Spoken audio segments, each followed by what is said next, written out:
السلام علیکم ورحمۃ اللہ۔ امجد 786 میں تمام دوستوں کو خوش آمدید کہتا ہوں۔ دوستو، میری آج کی ویڈیو 18ویں روزے کے وظائف کے حوالے سے ہوگی، تو ویڈیو کا باقاعدہ آغاز کرنے سے قبل تمام دوستوں سے یہ گزارش ہے کہ جو دوست میرے اس چینل پر نئے ہیں وہ اسے سبسکرائب بھی کر لیں اور ساتھ ہی بیل کے نشان کو بھی دبا دیں، اور اگر اس کے بعد آل آتا ہے تو اس کو بھی دبا دیں۔ تو چلیں ویڈیو کا باقاعدہ آغاز کرتے ہیں۔ دوستو، 18ویں روزے میں نماز فجر کی ادائیگی کے بعد سورہ توبہ کی آخری 2 آیات کو آپ نے 21 مرتبہ پڑھ لینا ہے۔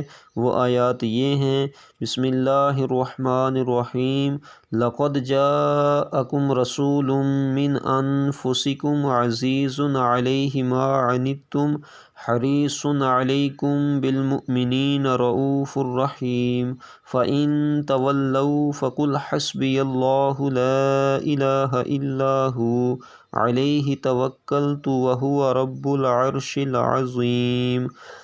نماز ظہر کی ادائیگی کے بعد سورہ جمعہ کی یہ آیت نمبر 4 آپ نے 40 مرتبہ پڑھ لینی ہے۔ ذَلِكَ فَضْلُ اللَّهِ يُؤْتِيهِ مَن يَشَاءُ وَاللَّهُ ذُو الْفَضْلِ الْعَظِيمِ۔ عصر کی نماز کی ادائیگی کے بعد سورہ طلاق کی یہ آیت نمبر 3 آپ نے 25 مرتبہ پڑھ لینی ہے۔ وہ آیہ کریمہ یہ ہے: وَيَرْزُقْهُ مِنْ حَيْثُ لَا يَحْتَسِبُ وَمَن يَتَوَكَّلْ عَلَى اللَّهِ فَهُوَ حَسْبُهُ إِنَّ اللَّهَ بَالِغُ أَمْرِهِ قَدْ جَعَلَ اللَّهُ لِكُلِّ شَيْءٍ قَدْرًا۔ اس دعا کے پڑھنے والے کو اللہ تعالیٰ توکل عطا فرماتے ہیں اور ایسی جگہ سے رزق عطا فرماتے ہیں کہ جہاں سے ہمیں وہم و گمان بھی نہیں ہوتا۔ نماز مغرب کی ادائیگی کے بعد آپ نے دعائے کرب و حاجت کو 21 مرتبہ پڑھ لینا ہے۔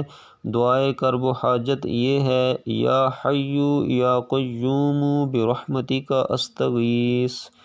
عشاء کی نماز سے فارغ ہونے کے بعد یعنی نماز تراویح کے بعد آپ نے سورہ یاسین کو 1 مرتبہ پڑھ لینا ہے اور اس کے بعد آپ نے دعائے جمیلہ پڑھ لینی ہے۔ تو یہ تھی آج کی ویڈیو۔ امید کرتا ہوں کہ آپ کو یہ ضرور پسند آئی ہوگی۔ پسند آنے کی صورت میں اسے لائک کریں، اپنے دوستوں اور رشتہ داروں سے زیادہ شیئر کریں، اور جو دوست میرے اس چینل پر نئے ہیں وہ اسے سبسکرائب بھی کر لیں اور ساتھ ہی بیل کے نشان کو بھی دبا دیں۔